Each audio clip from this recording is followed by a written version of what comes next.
입니다.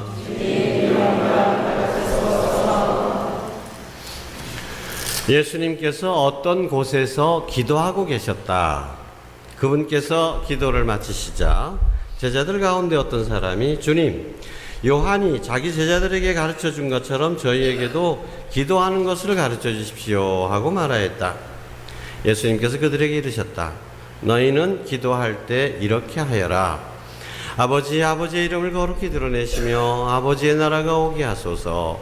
날마다 저희에게 일용할 양식을 주시고 저희에게 잘못한 모든 일을 저희도 용서하오니 저희의 죄를 용서하시고 저희를 유혹에 빠지지 않게 하소서.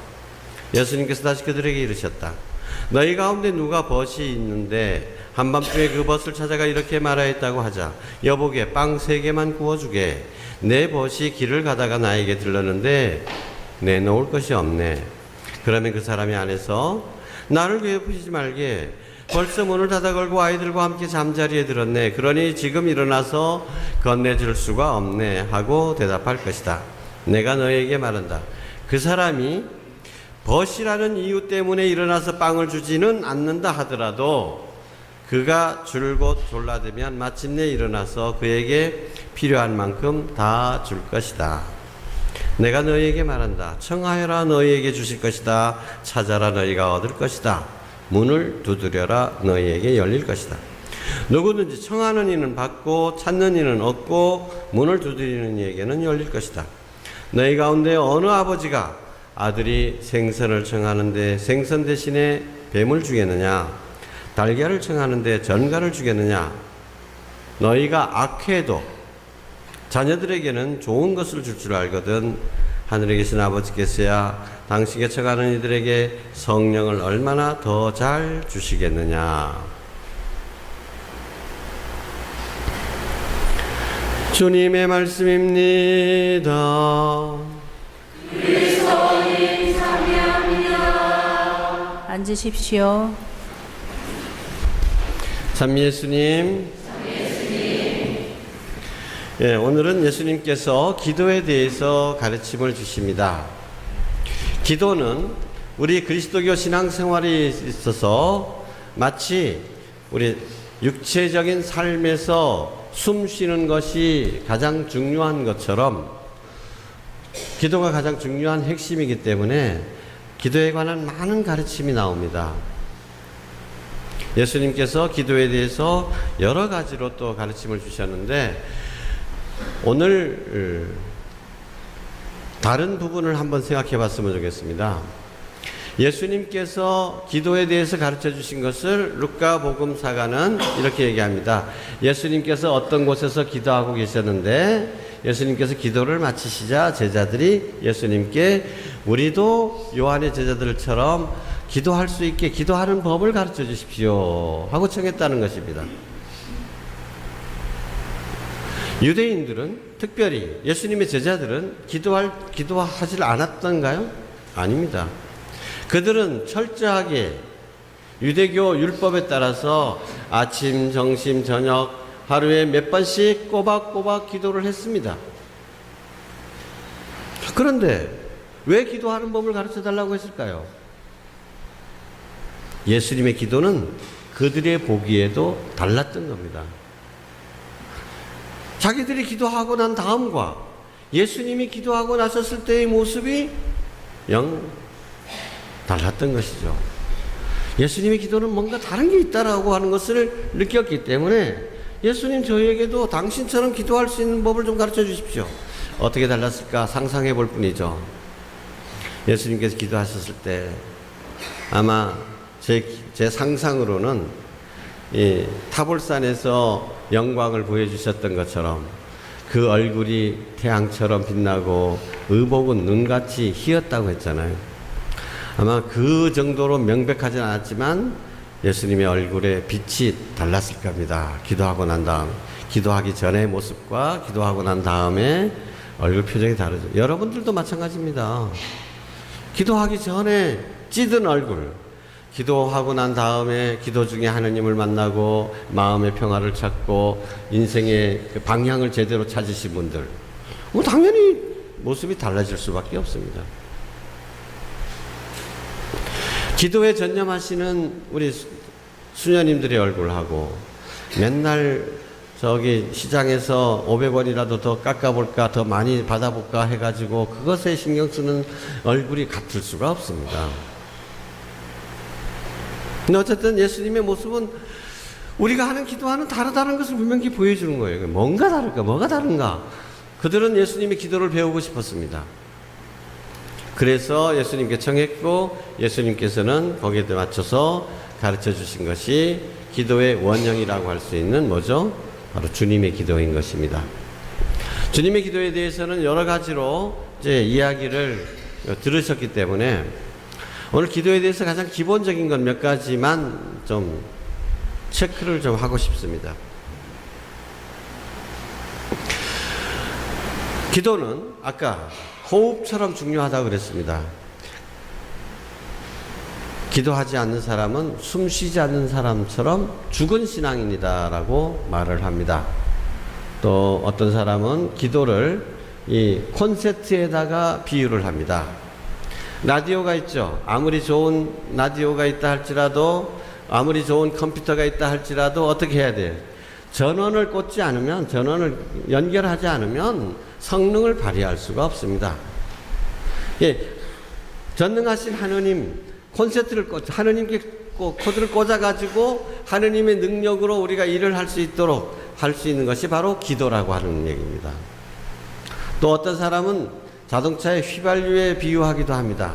아무리 자동차가 몇 억짜리 좋은 거라 할지라도 뭐가 없으면 못 가요?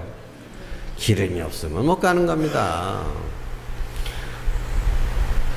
우리 인생도 역시 마찬가지다. 기도하지 않으면 제대로 살아갈 수가 없다라고 이렇게 비유를 들기도 합니다. 그러나 대부분 여기는 기도를 어떻게 바라보고 있느냐? 기도를 효용성에 맞추고 있는 것입니다.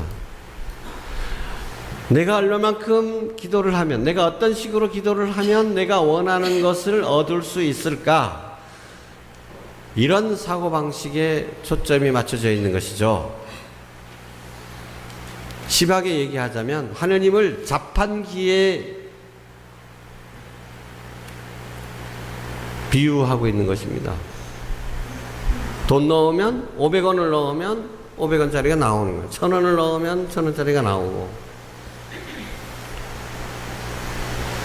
어떤 우리 성당에서 어떤 애가 막 자판기를 막 발로 차고 있어요. 하도 내가 황당해가지고, 너 왜 그러냐.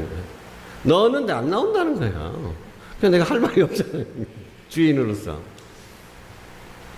근데 우리 교우분들도 하느님 마치 자판기 취급을 합니다. 내가 이렇게 기도했으니까 나와야 될 거 아니에요. 안 나오면 어때? 화가 나. 내가 왜 이렇게 기도했는데 왜 안 주십니까? 이거. 하느님은 내가 필요한 때 뭔가 집어넣어서 나오는 그런 자동 판매기가 아닙니다.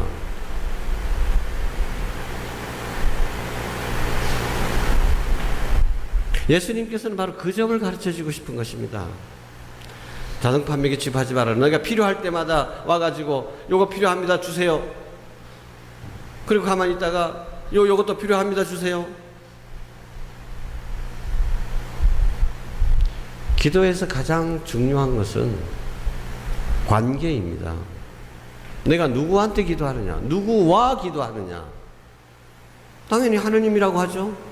하느님을 자판기 취급하지 말라. 내가 하느님을 청할 때 그냥 내가 필요한 것을 얻어내면 그만인 대상으로 한다면 기계 취급하는 것입니다. 관계가 아닙니다.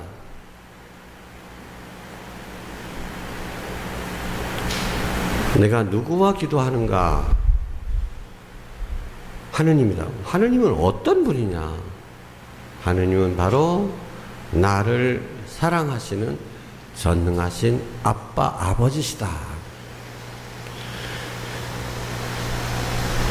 이렇게 하느님께 나아가고 이렇게 아버지로서 공경해드리고 아버지로서 믿음을 드리고 자녀답게 살아가는 사람, 거기서 저절로 우러나오는 것이 기도인 것입니다. 오늘 주님께서 보신다면 자 하신 말씀을 보면 못된 친구의 비유가 있죠. 갑자기 친구가 찾아왔어요. 밤중에. 이 이스라엘 마을에는 화덕이 공동입니다. 마을의 방앗간처럼 빵 굽는 틀이 딱 하나 있어요. 그러니까 아침마다 가서 빵 구워 가죠. 그럼 빵 구워 가면 저 집은 몇 식구인데 빵 몇 개 구워 가야 되는데 오늘은 몇 개 구워 감구나. 몇 개 좀 남았겠다. 다 아는 겁니다. 자기 집에 빵이 없죠. 빵 대접해야 되는데, 그래서 어느 집에 빵이 있다는 걸 아니까 그 집에 문을 두들기는데, 옛날 모기장 쳐놓은 거 생각해 보십시오. 그 문 다 걸어놓고 그 다음에 꽁꽁 닫아놓고 도둑들이 많으니까 그렇게 자고 있는데, 그냥 뭐 자기 침대가 따로 있습니까? 서로 뒤엉켜서 자고 있는데 한 사람이 일어나면 집안 식구 다 깨어나야죠. 문을 두들깁니다. 야 친구야, 갑자기 이렇게 사정이 있는데 빵 있는 거 좀 빌려주라. 내일 아침에 구워줄게. 그냥 달라는 것도 아니죠. 그런데 지금 문 다 종갔고 일어나면 아이들 다 깨고 그러는데 야야야야 못 주겠다. 이게 친구입니까? 이웃도 안 이러죠. 그래서 사람이 이런다 하더라도 어떻게 하면 계속 문 두들기면 귀찮아. 잠을 못 자니까 어떡해. 그래도 이런 할 수 없이 이놈이 투덜투덜 하면서도 이게 빨리 가라 한단 말이에요. 그러니까 사람도 못된 친구라도 그렇게 꾸준히 청하면 들어주는데, 그럼 하늘에 계신 아버지께서는 오죽하시겠느냐. 돈 500원 넣으면 500원어치 딱 나온다? 그게 아니라 내가 그렇게 하느님을 아빠 아버지라고 믿으면 문 한 번 두들기기도 전에, 청하기도 전에, 내가 필요한 것이 무엇인지 말씀드리기도 전에 하느님께서 알아서 주실 것이다. 이런 믿음을 가지라는 얘기입니다. 많은 사람들이 이 규제를 잘못 해석해가지고 이렇게 문을 두들기니까 귀찮아서라도 주지 않느냐. 하느님도 계속 두들기면 준다. 하느님을 못된 이웃 취급을 하는 것입니다. 잘못된 가르침 중에 또 하나님, 우는 애기 젖준다는 식으로 하느님도 울어야 젖준다. 하느님 막 안 주제는 하는데, 안 주려고 하는 하느님을 어떻게 바꾸어가지고 내가 원하는 것을 얻어낼 수 있을까? 이건 그리스도교의 하느님이 아닙니다. 혹시라도 여러분 우는 애기 젖준다고 하더라, 기도를 꾸준히 해봐라, 이런 식으로 생각하지 마십시오. 하느님은 우리 아빠 아버지시다. 그러니 당신께서는 내게 무엇이 필요한지 나보다 더 잘 알고 계시다.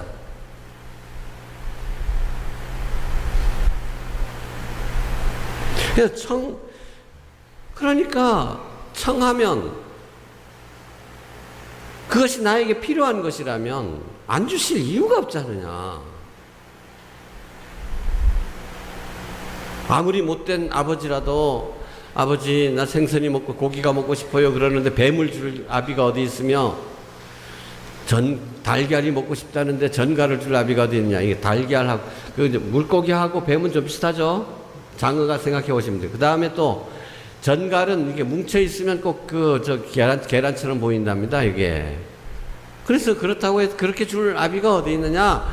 너희가 악해도 자녀들에게는 좋은 것을 줄 줄 알거든. 이게 핵심인 겁니다.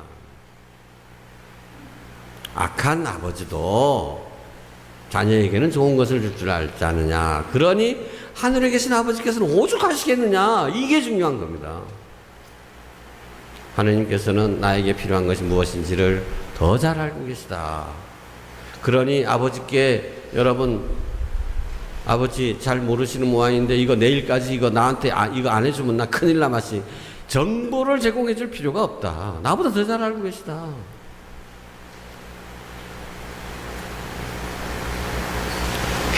믿음입니다. 하느님 아버지, 그분이 나를 얼마나 사랑하시는지를 내가 더욱더 깊이 깨우치고 그 사랑 안에 머물러 있도록 하면 되는 것입니다.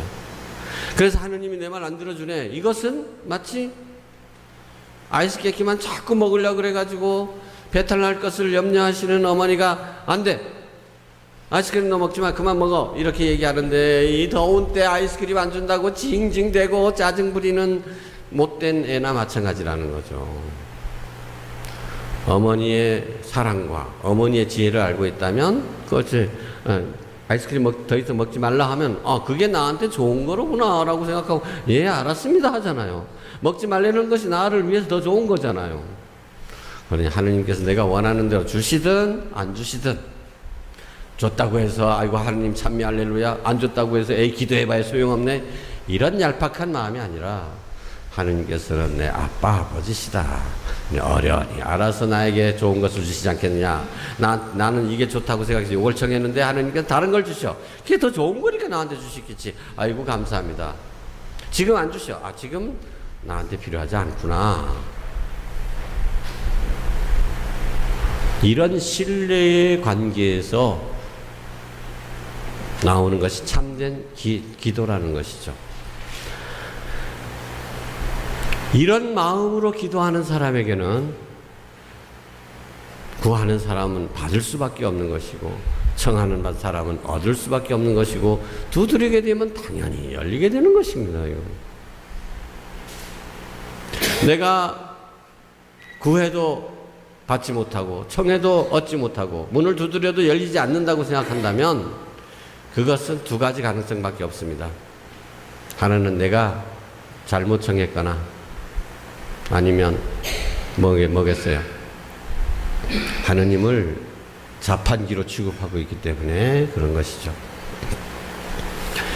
우리 아버지 되어주시는 하느님께 정말 감사드리면서 우리가 단순히 하느님 아버지께 우리가 유용한 것을 얻어내는 도구로서 나를 위해서 이용해야 될 대상으로서의 하느님이 아니라 그 사랑 안에 내가 녹아 들어갈 수 있는, 그래서 그 사랑 안에 머물고 그 사랑을 더욱더 깊게 느끼고 감사하면서 찬미하면서 살아갈 수 있는 참된 자녀들이 될 수 있도록 기도합시다.